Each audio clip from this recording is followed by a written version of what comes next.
Hello everyone, I am Kanchan. Welcome to my class. Let us begin where we left off in the previous class. हमने previous class में set को define किया था. For example,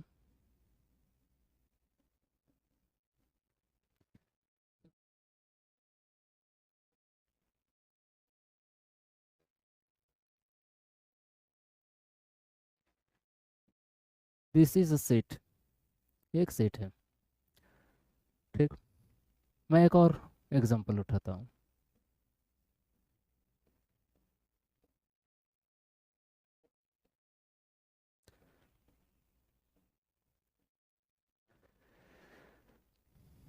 दोनों में अंतर क्या है? दोनों में अंतर यह है कि इसमें सी 2 बार आ गया है, उसमें एक बार था. ठीक. तो सेट में बोला ये भी एक सेट है. Also a set. Also set. बोला ये भी सेट है, वो भी सेट है. लेकिन बोला ये जो 2 बार आया है,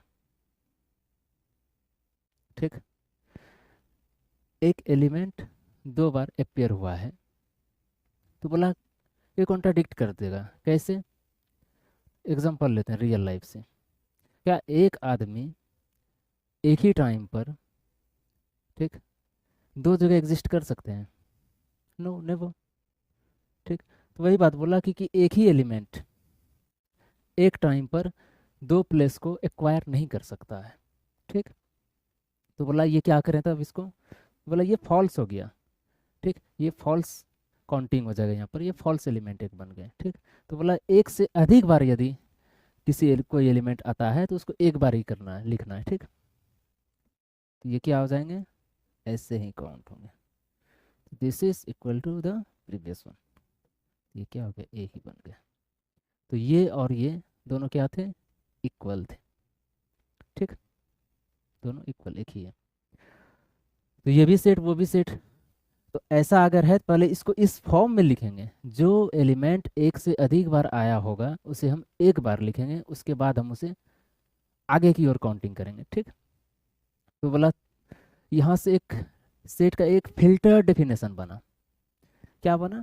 कि इसमें जो भी एलिमेंट होंगे एक सेट में वो वेल डिफाइंड तो होंगे ही.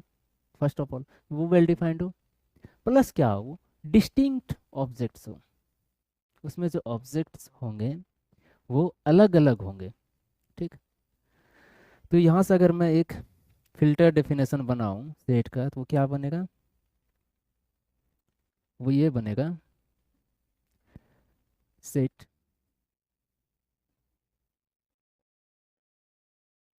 में कहता a well defined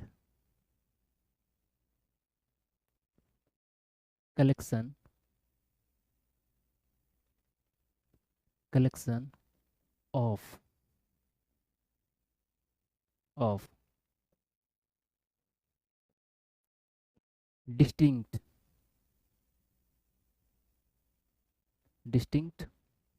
objects.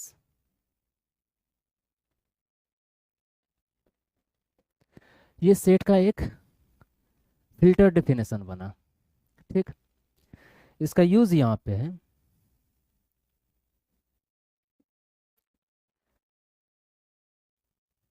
For example,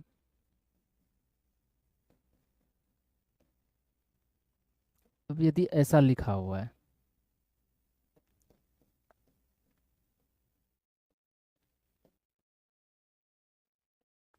इसको मैं पहले क्या करूँगा, इसमें जो भी एलिमेंट एक से ज़्यादा टाइम्स आए हैं उसको एक बार लिखूंगा. ठीक. तो वो क्या हो जाएंगे?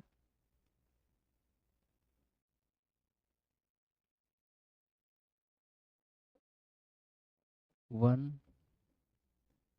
4 एंड 5. ठीक.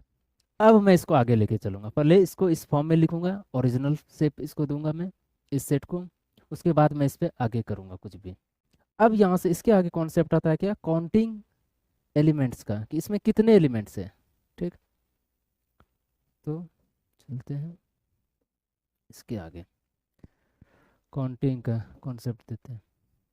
कहा क्या, जैसे एक सेट था ना, कुछ भी ले लीजिए ना, टू थे ना, एक ये, तो इसमें एलिमेंट्स कितने हैं, उसे मैं कैसे लिखूंगा, मैं ऐसे लिखूंगा, या कार्डिनलिटी ऑफ बी, इसको पढ़ेंगे कार्डिनलिटी ऑफ बी, इसका मतलब क्या होगा, number of elements, elements, number of elements in set B. ठीक, पढ़ेंगे इसको क्या, this is it is cardinality mathematically, cardinality of the set B. ठीक, तो यहाँ से कॉन्सेप्ट ये आता है, यदि आप सोचिए अगर हम फिल्टर डेफिनेशन जो हमने बाद में लिखा है सेट का, अगर ये नहीं लिखाते हैं तो क्या होता वहाँ पे, काउंटिंग फॉल्स नहीं हो जाता, जैसे यहाँ पर ऐसे ऐसे होता, एक सेट होता,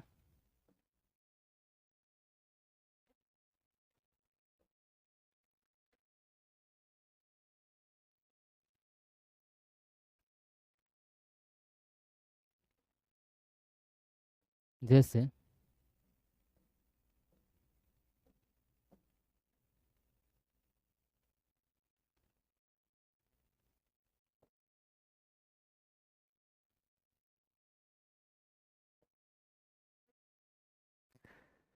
यही सेट अगर मैं लिखता है इसको इसी प्रकार से, कैसे, 2 3 4 3 5 में लिख देता, तो क्या होते इसमें,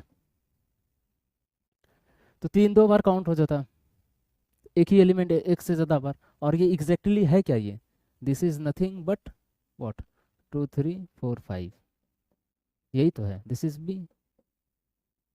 तो क्या हो जाता है, कॉन्ट्राडिक्ट हो जाता, फॉल्स काउंट हो जाता, इसीलिए इसको पहले मैं परफेक्ट सेट बनाऊंगा इस तरह से। ठीक, फिर मैं इसको काउंट करूंगा आगे की ओर, तो अगर मैं कार्डिनलिटी ऑफ बी में लिखूं तो क्या हो गए, बी में कितने एलिमेंट, 4।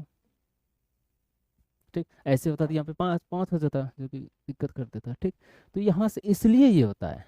ठीक, तो पहले आप परफेक्ट बनाइए, पहले हमने क्या डेफिनेशन दिया, हमने दिया a well defined collection of objects, उसके बाद हमने क्या किया, डेफिनेशन बनाया सेट का कि a well defined collection of distinct objects.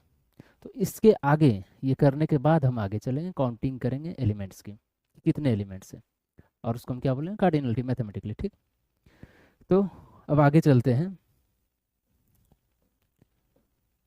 आगे का कॉन्सेप्ट है कुछ हम कलेक्ट करते हैं इम्पॉर्टेंट सेट्स को। ठीक, सम इम्पोर्टेंट इम्पोर्टेंट सेट्स, इसके आगे फिर चलेंगे। इसमें सबसे पहले आता है, अभी तो हम क्या कर रहे थे कि नेचुरल नंबर्स पढ़ रहे थे, इंटीजर्स, ठीक, रेशनल नंबर्स, इरेशनल नंबर्स। ठीक, अब मैं अब मैं सेट बनाऊंगा उसका। ठीक, उसे मैं कलेक्ट कर लूंगा एक जगह, तो क्या हो जाएंगे वो, ऐसे होंगे। अब यहाँ पे हम देंगे infinity, it will go to infinity. ठीक, अब देंगे इन्फिनिटी, वहाँ पर नहीं देंगे। ठीक, इसको मैं क्या बोलूँगा, this is actually what, set of all natural numbers.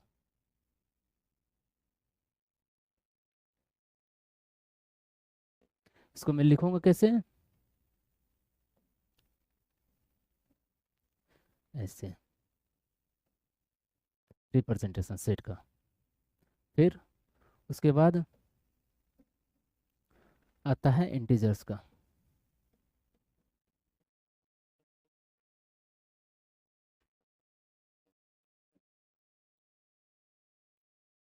ठीक, इसे मैं क्या कहूँगा, सेट ऑफ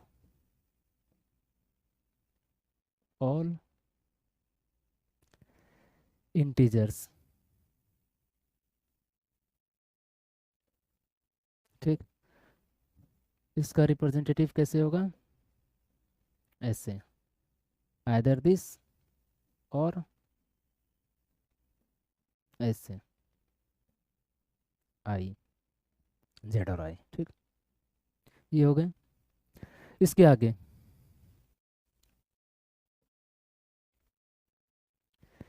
इसके आगे कैसे, वो क्या होगा, वो होगा क्यू, जो कि क्या है, सेट ऑफ ऑल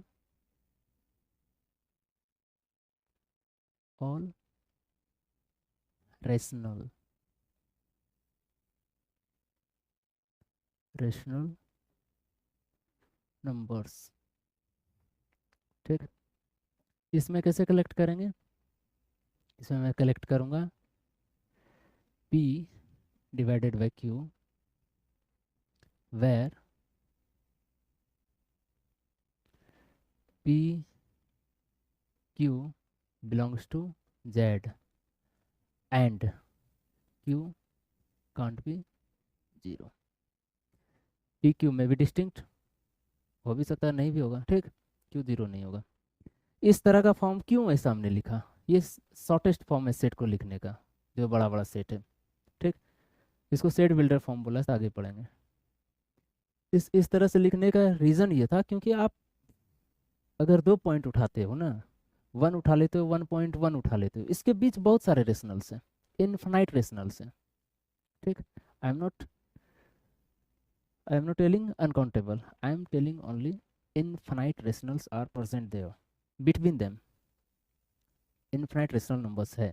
ठीक, तो उसको लिखना उचित नहीं है, लिख ही नहीं पाओगे अगर 2 उठाते हो, ये उठाते हो और ये उठाते हो, इसके बीच फिर बहुत सारे मिल जाएंगे। तो इसको इस फॉर्म में लिखिए। ठीक, जो सारे को रिप्रेजेंट कर देगा। ठीक, इसको सेट बिल्डर फॉर्मूला से आगे देखेंगे। इसके बाद, इसके बाद आए, वो बने जो ये नहीं है, क्यू सी, क्यू कॉम्प्लीमेंट। ठीक, ये क्या होंगे, this is set of all irrational irrational numbers. Okay, इसको कैसे लिखेंगे, इसको लिखना उचित नहीं, क्यों, ये अनकाउंटेबल होते हैं। इनफाइनाइट का भी जब आगे हम पढ़ेंगे, सेट थ्योरी को आगे लेके चलेंगे, तो काउंटेबिलिटी आएगा, उसमें एक कॉन्सेप्ट आता है। इनफाइनाइट दो तरह के, एक काउंटेबल एक अनकाउंटेबल, तो उसमें से ही आएंगे। ठीक, तो इसको वैसे भी नहीं लिखेंगे, इसको रिप्रेजेंट करने के लिए क्या करेंगे, numbers which are not rationals. Done. फिर एक और आएंगे, इसके बाद क्या आया था, इसके बाद क्या था, जो नंबर्स बने थे, हम क्या बनाए थे, सारा क्यू और क्यू सी को हमने मिला दिया।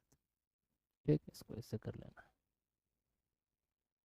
सारा क्यू और क्यू सी को हमने मिला दिया था, जो कि क्या बना था, पूरा आर बना था, रियल नंबर्स वाला बना था ना।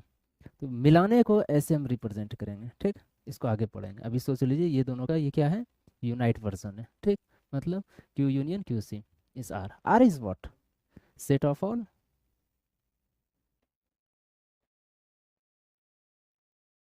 Real numbers. ओके, तो इतने सेट बने। ठीक, ये बने, ये बने और ये बने। इसके बाद एक और है, जो कि क्या है, कॉम्प्लेक्स का है, उसको भी लिख ही लेते हैं, लेकिन उसको लिखना उचित नहीं है, उसको केवल ये समझ जाइए, क्योंकि उसके लिए कॉन्सेप्ट चाहिए कुछ। ठीक, फिर भी मैं लिखा देता हूँ, चलिए। एक और क्या आए, एक और आए, complex C, which is set of all imaginary numbers या कॉम्प्लेक्स नंबर।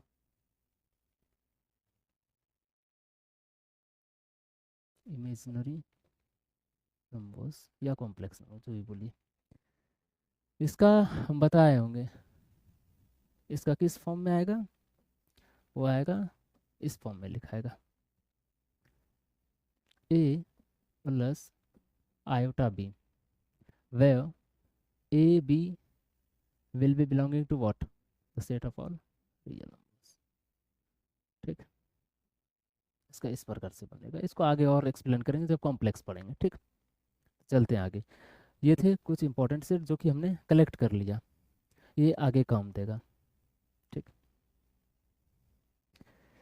अब इसके आगे है और भी बहुत कुछ है, वीडियो लंबा हो जाएगा, दिक्कत हो जाएगा फिर आगे। ठीक, इसके आगे पढ़ते हैं आगे क्लास में कुछ और। अब टाइप्स ऑफ सेट पढ़ेंगे इसके आगे। इसके आगे रहेगा टाइप्स ऑफ